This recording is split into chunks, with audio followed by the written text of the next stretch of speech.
अब इजराइल और ईरान में महायुद्ध होगा। एक तरफ अमेरिका ने कमान संभाल लिया है। शुरुआती से ही कहा, अमेरिका ने कहा हम इजराइल के साथ हैं। वह बयानबाजी नहीं कर सकता है, उसे दुनिया को संभालना होता है, समझाना होता है।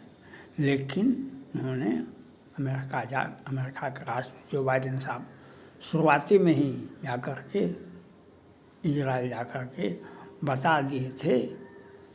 वहाँ के प्रधानमंत्री नेतन्याहू साहब से मिल करके कहा कि हम अमेरिका इजराइल के साथ खड़ा है।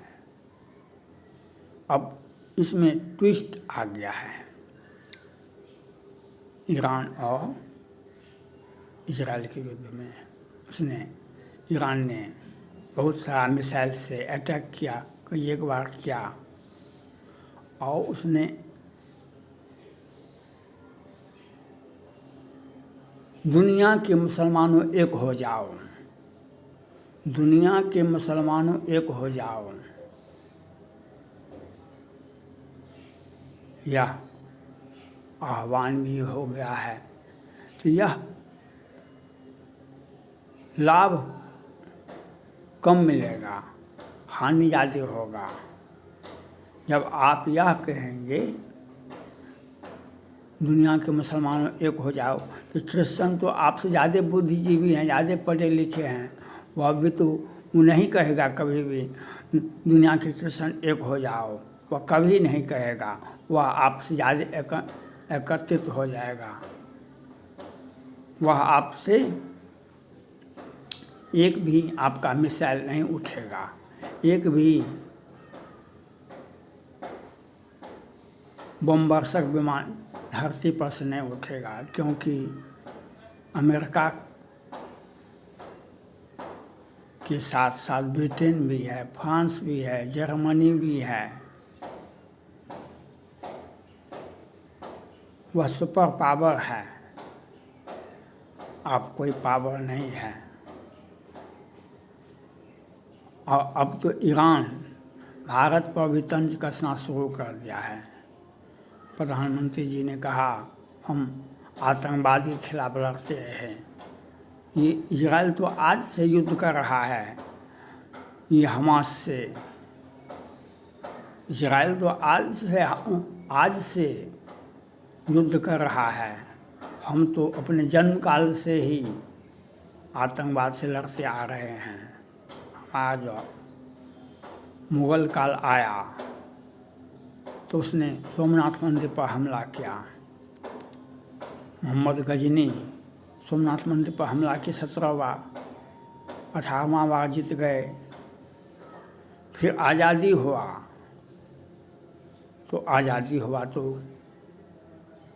1948 में जम्मू कश्मीर में पाकिस्तान के बस सेना वहाँ के तत्कालीन प्रधानमंत्री ने देखा कि जम्मू कश्मीर अलग थलग पड़ गया है। राजा हरि सिंह कहेगा हम भारत में नहीं मिलेंगे, पाकिस्तान में नहीं मिलेंगे, हम न्यूट्रल रहेंगे। कहा कि मौका है, उसको कुचल दो, और सेना को भेज दिया। वह जिहादी आतंकवादी कहलाया। वह सेना के वर्दी में नहीं था और सैकड़ों हजारों को मार दिया। तब महाराजा हरि सिंह भयभीत हो गए। तब उन्होंने कहा कि नेहरू जी से हम भारत में मिलना चाहते हैं, इसीलिए ये विवाद है। तो हमको यह बात बताना देना है, आतंकवाद तो हम 1948 से ही लड़ रहे हैं, और इजराइल तो कल से लड़ रहा है। अमेरिका बहुत दिन से लड़ रहा है। जॉर्ज बुश के समय में इराक और अमेरिका में युद्ध हुआ था, आपको पता है ना। वर्ल्ड ट्रेड सेंटर पर हमला हुआ था, आपको पता है ना। उसमें कौन लोग थे? वो उसमें कौन लोग थे? ओसामा बिन लादेन को कहाँ मारा गया था?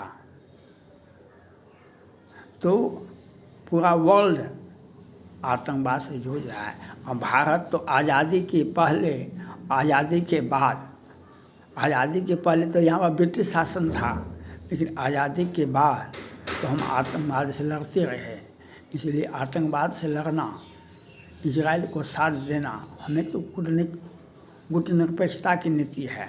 हम गुट निरपेक्षता की नीति अपनाते हैं, इसलिए हम हर हाल में गुट निरपेक्षता की नीति अपनाते हैं।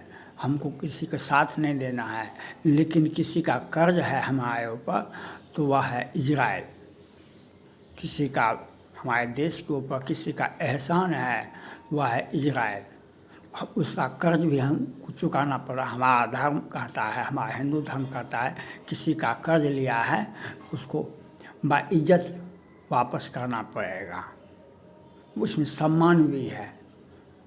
इसलिए हमारा इजराइल हमारे साथ बहुत दिनों से साथ देता आया है, हर परिस्थिति में साथ दिया है। उसका भी कर्ज उतारना प्रधानमंत्री नरेंद्र मोदी जी की, देश की जनता का कर्तव्य बनता है। इसलिए इजराइल को साथ दे रहा है। और हम तो आतंकवाद से लड़ते लड़ते थक गए हैं, यह तो आपको भी हमको भी पता है। थैंक्स।